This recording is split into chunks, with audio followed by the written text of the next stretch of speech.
तो आज के सेशन में हम लोग डिस्कस करेंगे ओबीसी सर्टिफिकेट के बारे में, एससी एसटी सर्टिफिकेट के बारे में और ईडब्ल्यूएस सर्टिफिकेट के बारे में। अगर आप एसएससी जीडी में जाना चाह रहे हैं तो आपको ओबीसी सर्टिफिकेट किस फॉर्मेट में चाहिए, किस डेट तक का चाहिए, एससी एसटी का जो सर्टिफिकेट है वो किस फॉर्मेट में चाहिए, किस डेट तक का चाहिए और निवास प्रमाण पत्र कब तक का चाहिए, कहां का चाहिए, वो सारी चीजें हम लोग बात करेंगे। ईडब्ल्यूएस का सर्टिफिकेट जो है वो किस डेट तक का चाहिए, जनरल वालों को कौन कौन से डॉक्यूमेंट की जरूरत है, ये सारी बातें हम आज के सेशन में करने वाले।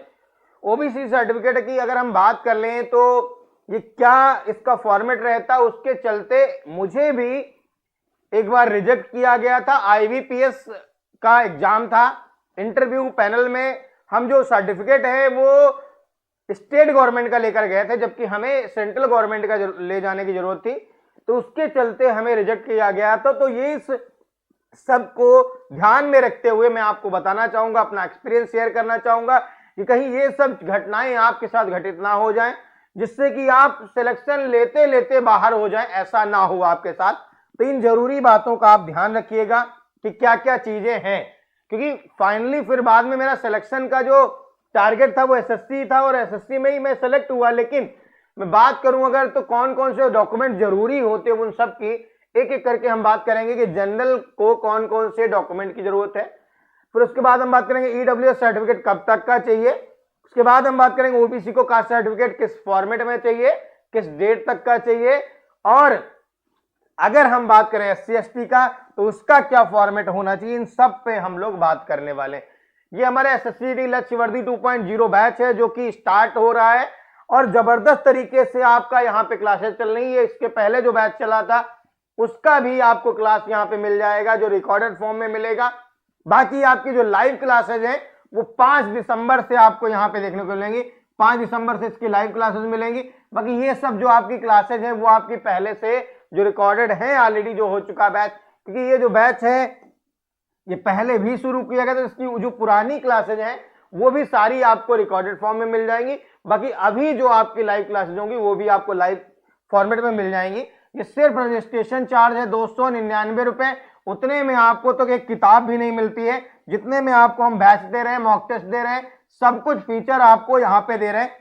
तो अभी डाउनलोड करें हमारे वर्धनम एकेडमी एप्लीकेशन को। पिछली बार हमने 26,500 लोगों को निःशुल्क पढ़ाया था। इस बार हमारा टारगेट है कि लगभग 50,000 लोगों को हम पढ़ाएं और बहुत बढ़िया से गाइड करें।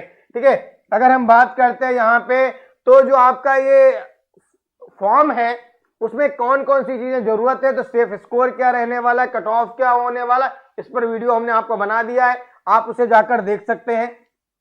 साथ ही में हमने आपको बनाया है वीडियो कि कौन सी प्रेफरेंस को आपको पहले रखना, कौन सी बाद में रखना, क्योंकि प्रेफरेंस ऑर्डर क्या रखना चाहिए फॉर्म भरते समय, और उसका डिटेलिंग हमने आपको बताया कि कौन कौन सी वैकेंसी में कौन कौन से पद पर क्या काम रहता, कहां पोस्टिंग होती, कितनी लगभग सैलरी होती, सारी चीजों की हमने इस वीडियो में चर्चा करी है। तो आज के वीडियो का हम यहाँ पे स्टार्टिंग करते हैं और हम आपको बताना चाहेंगे सबसे पहला जो क्वेश्चन आपका है कि जनरल को कौन कौन से डॉक्यूमेंट की जरूरत है। तो जनरल को केवल और केवल निवास प्रमाण पत्र की जरूरत है। वैसे तो ये कहा जाता है कि 3 साल से ज्यादा पुराना ना हो, लेकिन आपका कभी का भी हो डॉक्यूमेंट, ये निवास प्रमाण पत्र चल जाएगा। खैर फिलहाल आप अपडेट जरूर करा लीजिएगा और फॉर्म भर दीजिए। ठीक है, दूसरी अगर हम बात करें यहाँ पे तो ईडब्ल्यूएस का जो सर्टिफिकेट है ये ईडब्ल्यूएस वालों को चाहिए होगा। तो ईडब्ल्यूएस वालों को कौन कौन से डॉक्यूमेंट चाहिए, ईडब्ल्यूएस वालों को 2 डॉक्यूमेंट चाहिए। पहला तो आपको निवास प्रमाण पत्र, दूसरा आपको चाहिए ईडब्ल्यूएस सर्टिफिकेट। जो ईडब्ल्यूएस सर्टिफिकेट है अगर हम बात करें तो ईडब्ल्यूएस सर्टिफिकेट जो है इसी साल का होना चाहिए, इसी फाइनेंशियल ईयर का होना चाहिए, यानी कि 2023-24 का होना चाहिए, यानी कि 1 अप्रैल 2023 के बाद का होना चाहिए।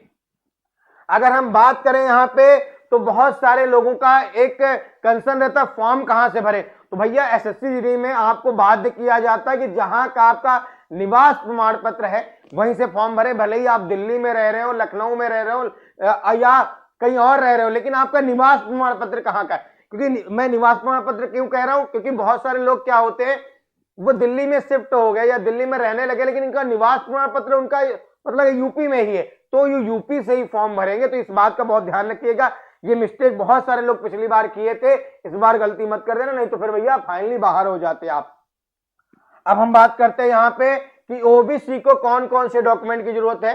तो ओबीसी को जरूरत है सबसे पहले तो आपका निवास प्रमाण पत्र, दूसरा फिर आपको जरूरत है अगर आपको लेना है रिजर्वेशन तो ओबीसी सर्टिफिकेट का। अच्छा, बहुत सारे लोगों का कंसर्न है कि हम फॉर्म किससे भरें, जनरल से या ओबीसी से। तो आप ओबीसी से ही फॉर्म भरोगे तब आपका जनरल वाली भी पोस्ट आपके लिए हो जाएंगी और ओबीसी वाली भी हो जाएंगी। ओबीसी का जो अगर हम बात करें निवास प्रमाण पत्र का तो हमने क्लियर ही कर दिया, 3 साल से ज्यादा पुराना ना हो, लेकिन आप कोशिश करेगा अपडेट कर दीजिएगा। आप कोशिश किया करो सारे डॉक्यूमेंट हर साल अपडेट कर लिया करो। जैसे आपने डिसाइड कर लिया यार जुलाई में हम हर बार अपडेट कर लेंगे, तो जुलाई से अगस्त तक आप अपडेट करा लिया करो सारे डॉक्यूमेंट, तो आपको कभी भी दिक्कत नहीं होगी, है ना। खैर फिलहाल आपका हम बात करते हैं यहाँ पे ओबीसी का निवास प्रमाण पत्र आपका चाहिए। ओबीसी का मतलब जो भी है सबको निवास प्रमाण पत्र चाहिए, निवास प्रमाण पत्र के बिना तो यहाँ पे है ही नहीं कुछ। दूसरी बात ओबीसी में क्या है, ओबीसी का सर्टिफिकेट चाहिए जो कि 3 साल से पुराना नहीं होना चाहिए। हम तो यहाँ करें 1 साल से ज्यादा पुराना ना रखो, और फॉर्म की जो अंतिम तिथि है उससे पहले का होना चाहिए। अंतिम तिथि यानी कि अभी की बात करूं तो मेरा 31 दिसंबर रखा गया, अगर डेट बढ़ती है तो बाद का तक चल जाएगा, लेकिन 31 दिसंबर ही आप फाइनल माने। 31 दिसंबर से पहले तक का आपका डॉक्यूमेंट होना चाहिए। और साथ ही में अगर हम बात करें तो यहां पे अंडर गवर्नमेंट ऑफ इंडिया होना चाहिए। एक सेंट्रल गवर्नमेंट का फॉर्मेट होता है, जैसे अगर आप यूपी से बिलोंग कर रहे हैं, मैं एग्जांपल ले रहा हूं, एक मान लेते हैं आप यूपी से बिलोंग कर रहे हैं, तो एक स्टेट का होता है सर्टिफिकेट जो स्टेट में ही खाली वैलिड होता है, एक होता है सेंट्रल का। तो ऊपर आपका उत्तर प्रदेश सरकार ही लिखा होगा, लेकिन नीचे आपका अंडर गवर्नमेंट ऑफ इंडिया लिखा होता है। हम आपको अगर दिखाना चाहें तो आपको दिखा भी सकते हैं कि जो आपका सर्टिफिकेट होता है ऊपर उत्तर प्रदेश सरकार लिखा होगा, लेकिन नीचे लिखा होगा अंडर गवर्नमेंट ऑफ इंडिया, ठीक है। और आपका अगर स्टेट का बना होगा तो अंडर यूपी लिखा होगा, ठीक है। तो हम बात करते हैं यहाँ पे, तो ये होना जरूरी। अगर आपको नहीं क्लियर है ये सब चीजें तो आप क्या करें, एसएससी की वेबसाइट पे जाएं और वहां से आप ओबीसी का कास्ट सर्टिफिकेट डाउनलोड कर लें, वो फॉर्मेट आप लेकर जाएं। आप पहले सबसे पहले आप तहसील में जब जाएंगे तो आप फॉर्म भरेंगे, उसके साथ वो भी सबमिट कर दीजिए कि सर मुझे सेंट्रल गवर्नमेंट वाला फॉर्मेट पे बिहाफ पे चाहिए, तो उसमें वो भर के वो सारी डिटेलिंग कर देगा। जो आपका आप पहले स्टेट वाला फॉर्म आपका कास्ट सर्टिफिकेट बनता है, उसके बाद में आपका सेंट्रल वाला बनता है, तो वो साथ ही में अप्लाई कर दीजिएगा। स्टेट वाला आपका तहसील से बनता है, सेंट्रल वाला आपका एसडीएम के पास से बनता है। तो पहले स्टेट वाला बन जाएगा, देन आफ्टर दैट एसडीएम के पास जाएगा, वो आपका सेंट्रल गवर्नमेंट वाला मतलब अंडर गवर्नमेंट ऑफ इंडिया वाला भी बन जाएगा, ठीक है। बात करते हैं आगे। तो अब एससी एसटी का कौन कौन सा डॉक्यूमेंट चाहिए, तो एससी एसटी को सबसे पहले तो निवास प्रमाण पत्र, तो सबको कंपलसरी। उसके बाद एससी एसटी सर्टिफिकेट चाहिए जो कि अंडर गवर्नमेंट ऑफ इंडिया होना चाहिए। अब ये बहुत सारे लोग कहते हैं नहीं मुझे तो स्टेट ऑफ जो स्टेट का होता है वही चल जाता है, तो स्टेट का चले या ना चले, लेकिन आप कोशिश करिए कि आप अंडर गवर्नमेंट ऑफ इंडिया आपके ऊपर लिखा होना चाहिए। नहीं लिखा है तो आप सबसे अच्छा तरीका ये कि एसएससी की ऑफिशियल साइट पे जाओ और वहां पे आपको एससी एसटी का फॉर्मेट पड़ा हुआ है वो डाउनलोड कर लीजिए। जब भी आप अप्लाई करिए वो भी साथ में लगा दीजिए कि भैया मुझे इस फॉर्मेट पे भी चाहिए, तो वो दोनों बना के आपको देगा। एक तो स्टेट वाला भी बना के दे देगा, वो वाला भी बना के देगा। वो एसडीएम के पास से बनेगा, डीएम के पास से बनेगा, जहां से भी बनेगा आपको बन जाएगा, वैसे एसडीएम के पास से बनता है, ठीक है। तो ये बहुत इंपॉर्टेंट और क्रूशियल जानकारी थी जो हमने आपको साझा की, और अगर आप लोग इससे अवेयर नहीं तो अवेयर हो जाइए, क्योंकि बाद में क्या होता है आपके डॉक्यूमेंट जब आप वेरिफिकेशन कराएं तो उसमें प्रोविजनल लिखा होता है। बहुत लोग परेशान होते हैं कि सर मेरा फाइनल सिलेक्शन होगा कि नहीं होगा, तो ये सब चीजें दिक्कत करती। तो अभी से अगर आप डॉक्यूमेंट मेंटेन करते हुए चलोगे तो बाद में आपको दिक्कत नहीं होगी और आपको इस नौकरी से कोई भी रोक नहीं पाएगा। तो सबसे पहले तो जरूरी है कि आप अपने डॉक्यूमेंट अच्छे से वेल प्रिपेयर कर लें, ठीक है। लेकिन हाँ, फॉर्म जरूर भर दीजिएगा। बहुत सारा बच्चा क्या करता है कि वो सोचता हमारे डॉक्यूमेंट नहीं आए तो हम फॉर्म ना भरें। फॉर्म आप अपने जो जल्दी जल्दी भर दीजिएगा, बाकी डॉक्यूमेंट आप रेडी करा लीजिएगा 31 दिसंबर से पहले, ठीक है।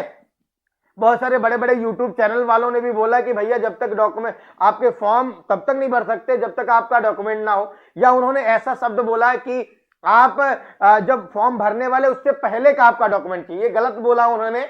आपको क्या है, डॉक्यूमेंट जो आपका यहां पे लास्ट डेट है, जो अंतिम लास्ट डेट है अभी फॉर्म भरने की, यानी 31 दिसंबर उससे पहले का आपको चाहिए। ठीक है, इस बात को नोट कर लो और कहीं भी लिख लो। ठीक है, 31 दिसंबर यानी लास्ट डेट जो आपकी फॉर्म भरने की है, उससे पहले के आपको डॉक्यूमेंट रेडी करा लेना। हर हाल में हो जाता है भैया, अभी से लग जाओगे तो हो जाएगा। ठीक है, आप फॉर्म जरूर भर दीजिएगा पहले ही, डॉक्यूमेंट आपके रेडी हो या ना हो बाद में रेडी कराते रहिएगा। ठीक है, तो मिलते हैं नेक्स्ट सेशन में, तब तक के लिए जय हिंद जय भारत।